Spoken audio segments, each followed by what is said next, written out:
거룩하신 하나님, 이 아침 주님의 말씀을 사모하여 주님 앞에 나와 주님께 내 속내와 그리고 교회와 국가의 기도 제목을 넣고 주님의 응답을 간절히 듣기 원하는 자들이 나왔습니다. 주님 은혜를 베풀어 주셔서 우리의 기도 제목들을 다 받으시고 하나님의 때에 속히 응답하여 주시옵소서.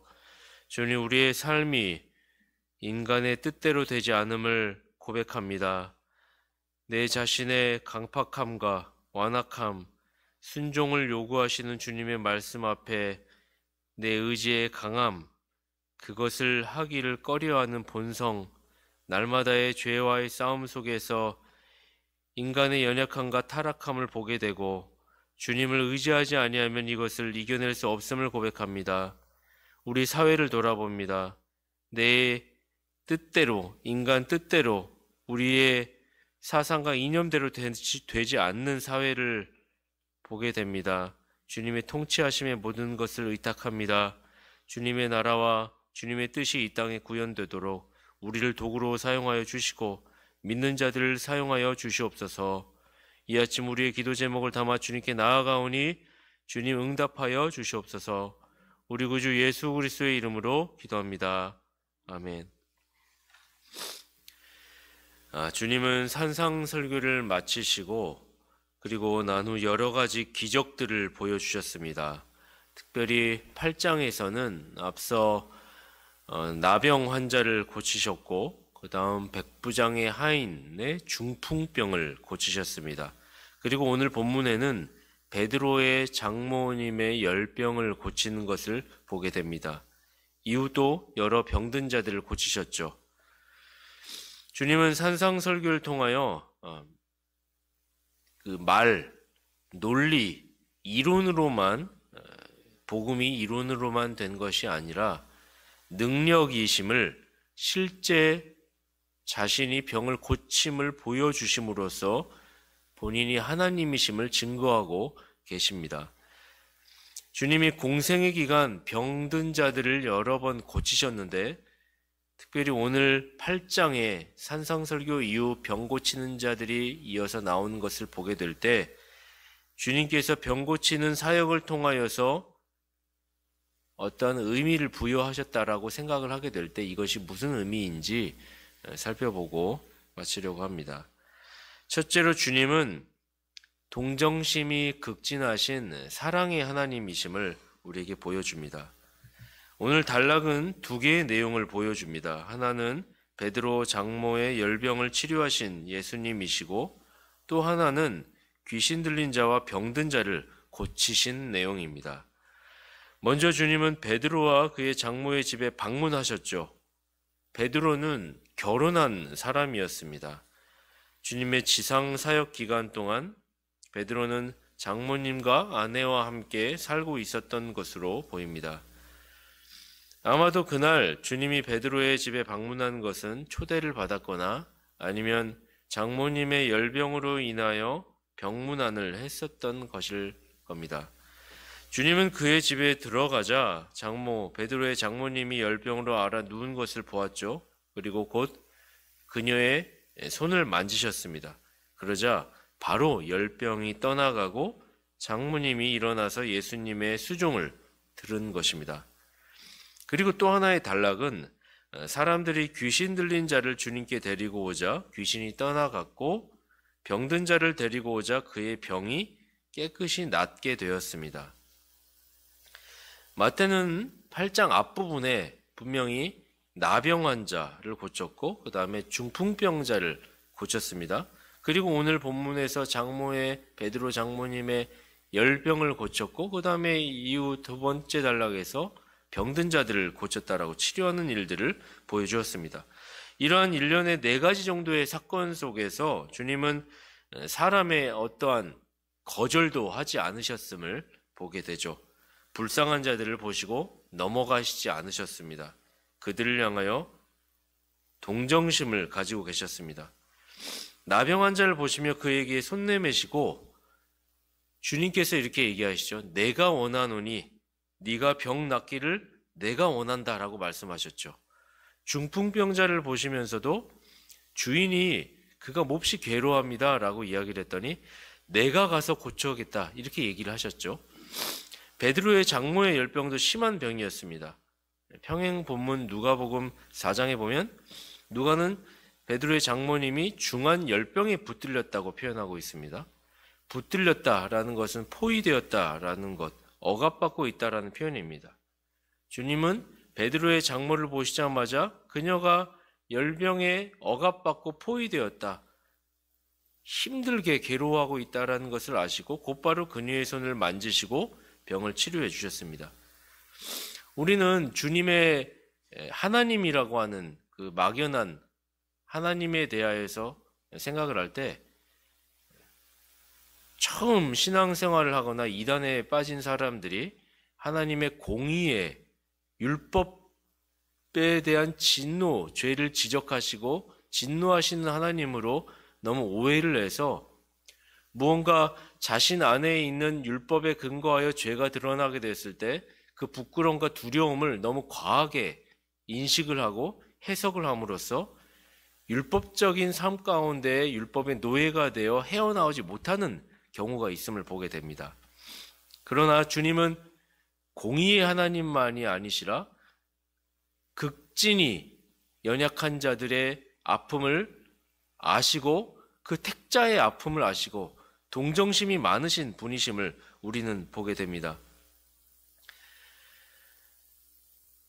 지나치게 하나님의 속성 가운데 공의의 하나님에 치중하여 질투의 하나님으로 알고 멸하시는 하나님으로만 생각하는 경향성이 있는데 그런 분들이 이제 이단에 빠지게 되면 자신의 조그만 부족한 부분들, 죄에 대한 인식이 너무 크게 된 나머지 집안 대대로 나의 죄 때문에 가문이 다 멸망하게 될 것이라는 두려움, 이런 잘못된 생각으로 말미암아 자신의 재산을 다 그 이단 종파에 맡기게 되고 인생이 그렇게 끝이 나는 경우도 우리가 보게 되죠.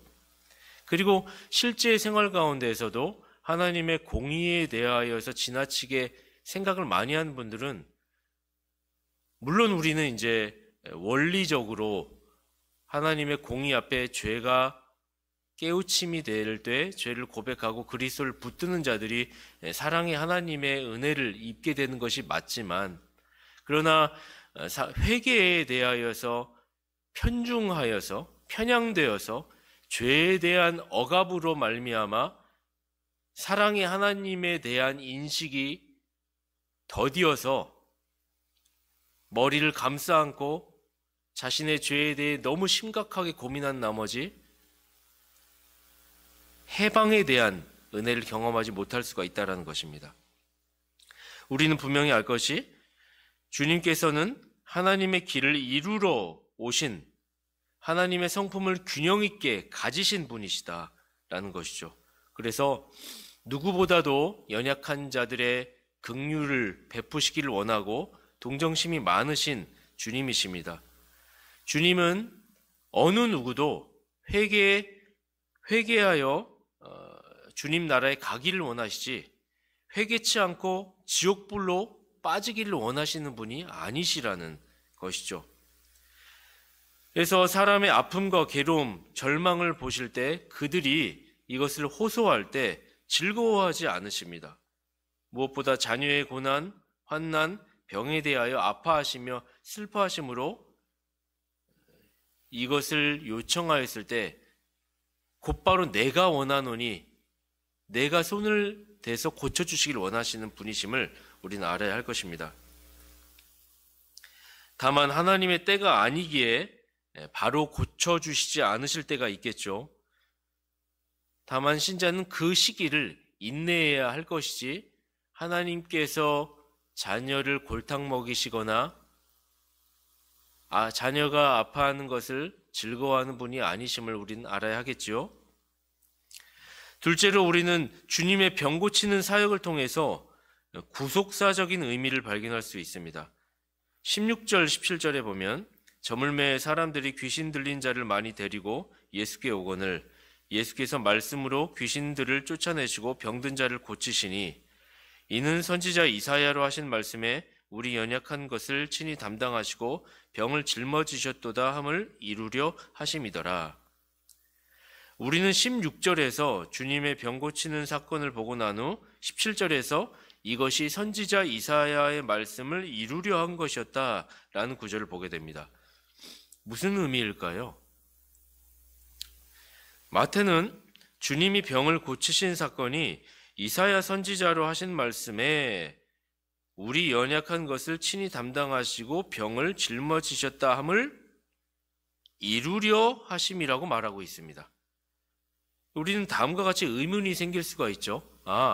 이사야 선지자가 이야기했던 것이 지금 마태가 이야기할 때는 성취가 됐다라고 이야기를 하고 있는데, 그렇다면 이사야 선지자가 말하였던 우리의 연약한 것을, 신자의 연약한 것을 담당하시고 병을 짊어지신 게 몇백 년 후에 현실에 와서 주님 그 당사자 메시아가 와서 이루셨다, 성취하셨다. 그렇다면 우리가 지금 방금 전에 예수님께서 병든 자를 고치셨으니까 8장 앞에 부분에서는 나병도 고치셨고 중풍병도 고치셨고 열병도 고치셨고 여러 병든 자를 고치셨으니까 그 메시아가 이 병듦을 고치려고 하는 것을 이사야가 그런 분이라고 예언을 했는데 그것이 지금 성취가 되었으니까 예수님이 나병의 육체적인 질고 물리적인 질고 여러 가지 열병, 중풍병을 물리적으로 그 병에 감염되셨다는 말인가? 이제 우리가 문자적으로 해석하면 이렇게 의문을 가질 수가 있겠죠. 근데 이제 그런 뜻이 아니라는 것이죠. 주님께서 병자들의 연약한 것, 병을 짊어지셨다. 이것이 성취가 되어졌다라는 말은 무슨 의미냐면 사람들의 주님께서 병을 고쳐주실 때 외연적인 병을 짊어지셨다는 뜻이 아니라 병자들의 병의 근원을 짊어지셨다는 뜻이겠죠. 즉 육체적인 병이라는 것은 사실 인간 본성의 타락의 결과이지 않습니까? 원죄의 결과입니다. 주님은 모든 질병들을 파생케 한 원죄를 대신 짊어지신 것이죠. 죄가 악의 뿌리이기에 거기로부터 파생되는 모든 병과 고통을 보실 때마다 주님은 아파하셨습니다. 그래서 주님은 병자들을 보시고 고쳐주실 때 동정심을 가지시고 자신의 십자가 위의 대속적 사역을 염두하시며 그들의 병을 고쳐주신 것입니다. 즉 주님은 병 고침 받은 자들로 하여금 내가 내 병을 고쳐주실 때 믿음대로 될 것이다 라고 이야기를 하시며 자신의 육체적 병이 나음을 입을 때 이 병의 근본 원인이 죄로부터 말미암은 것임을 그들 당사자들로 알게 하시기를 원하셨던 것입니다. 우리들의 육체적인 병은 원죄 없이는 결코 발생될 수가 없는 것이죠. 육체적인 병은 원죄와 불가분의 관계에 있습니다. 마태는 이사야에서 53장 메시아의 고난에 대한 예언이죠. 53장 4절 5절을 인용하며 본문 8장 마태복음 17절을 기록한 것입니다. 마태복음 이사야서 53장 4절에 보면 그는 실로 우리의 질고를 지고 우리의 슬픔을 당하였거늘 우리는 생각하기를 그는 징벌을 받아서 하나님에게 맞으며 고난을 당한다 하였노라. 그가 찔림은 우리의 허물을 인하며 그가 상함은 우리의 죄악을 인함이라. 이사야 선지자는 분명히 말합니다. 그는 실로 우리의 질고를 지고, 여기서 질고라고 하는 단어가 질병을 말합니다. 질병을 지고, 그리고 동시에 그가 찔림은 우리의 허물을 인하며 그가 상함은 우리의 죄악을 인함이라는 말로 치환하여서 얘기를 하고 있죠. 우리의 질고, 우리의 질병을, 그죠? 인생들의 육체적 병이 죄로부터 말미암았음을 말해주고 있는 것입니다. 이 땅에서의 모든 고통과 환난과 병마의 해결이 주님께 있음을 고백하며 이 질고에서 해방되기 위한 길은 전적으로 죄인임을 깨닫고 주님을 의탁하는 것임을 잊지 말아야 할 것입니다. 우리 가운데 병든 자들이 있거나 우리가 환난 가운데 있는 분들이 계실 것입니다. 이 모든 것의 근본은 타락 때문이죠. 우리는 원죄를 가졌고 이 세상은 아담의 죄의 결과로 모두가 죽어가고 있는 것입니다. 그러나 소망이 있는 것은 그 죄를 해결할 구원자 예수 그리스도께서 불쌍히 여기사 주님 앞에 이 병, 이 환난을 해결받기를 원합니다. 그것의 원인이 죄로 말미암은 것입니다. 그 근본을 해결하실 수 있는 분은 오직 우리 주 예수 그리스도 외에 없습니다. 라고 고백하는 자들에게 주님께서는 손을 내미시고 깨끗이 나으시기를 바라신다는 사실을 믿어야 할 것입니다. 결론입니다. 우린 주님이 공생의 기간 병 고치신 사역을 많이 하셨는데 이것이 주는 의미 두 가지를 살펴보았습니다. 첫째로 주님은 동정심이 많으신, 사랑이 많으신 하나님이시라는 것입니다. 우리는 주 하나님에 대한 잘못된 오해를 가진 일부의 사람들에게 이 사실을 알려줘야 합니다. 지나치게 주님을 공의의 하나님으로만 인식하여 율법 조문에 눌려 사는 자들에게 이 사실을 우리가 가르쳐줘야 할 것입니다. 주님은 회개하고 죄사함 얻기를 원하는 자들에게 죄와 사망의 권세 아래 그것으로부터 파생된 각종 질병과 환난으로부터 건져주시기를 원하시는 분이심을, 주님은 동정심이 많으시고 긍휼이 풍성하신 분이심을 말입니다. 둘째로 주님의 병 고치는 사역을 통해 구속사적 의미를 발견할 수 있습니다. 육체의 병이란 원죄 없이는 생길 수 없는 병입니다. 우리의 육체의 병은 원죄로부터 말미암은 것이죠. 즉 모든 사람은 원죄를 가졌기에 죄의 결과로 죽어가고 있는 것입니다. 그러나 소망이 있는 것은 그 죄를 해결할 자 예수 그리스도께서 친히 이 땅에 자기를 낮추고 오셨다는 것이죠. 우리는 병 고침을 받기 위해 기도해야 하고 더 나아가 이 병을 통해 주님의 구속 사역을 바라볼 수 있어야 할 것입니다. 기도하겠습니다. 거룩하신 하나님, 주님의 오심이 우리에게 기쁨이요 소망입니다. 이 땅의 모든 만물은 다 타락의 결과로 죽음을 향하여 가고 있음을 고백합니다. 나의 작은 질병부터 시작하여 우리의 여러 가지 죽을 수밖에 없는 이 상태, 큰 병마, 그리고 여러 환난에 처해 있을 수밖에 없는 것은 이상한 것이 아닙니다. 우리 인생은 결국 죽음을 향하여 가고 있기 때문입니다. 그러나 주님께서 이 모든 죽음으로부터의 구속을 위하여 십자가에 못 박혀 죽으셨고 이 사실로 믿는 자들은 소망이 있습니다. 그 소망이 우리의 기쁨이요 이 땅에서의 참된 복으로서의 자리매김을 할 수 있도록 우리 한 명 한 명에게 소망의 기쁨을 허락하여 주시옵소서. 우리 구주 예수 그리스도의 이름으로 기도합니다. 아멘. 자유롭게 기도하시고 돌아가겠습니다.